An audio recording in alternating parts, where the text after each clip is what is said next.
ایک مشہور ہندوستانی عالم دین ہیں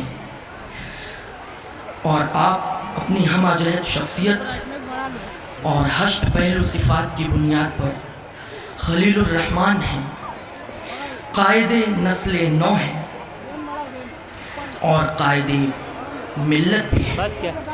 یقیناً آپ ایک بہترین مفسر، کامیاب مقرر، مقبول رہنما اور عظیم روحانی شخصیت ہیں۔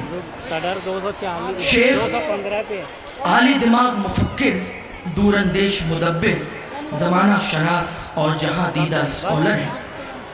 ملک و عالم اسلام کے حالات سے واقفیت رکھنے والے، پیکر صدق و صفا ہیں، مبلغ امن و اما ہیں۔ ان کی شخصیت پر علامہ اقبال کا یہ شعر صادق آتا ہے کہ نگاہ بلند سخن دل نواز جاں پرسوز، نگاہ بلند سخن دل نواز جاں پرسوز، یہی ہے رخت سفر میرے کارواں کے لیے۔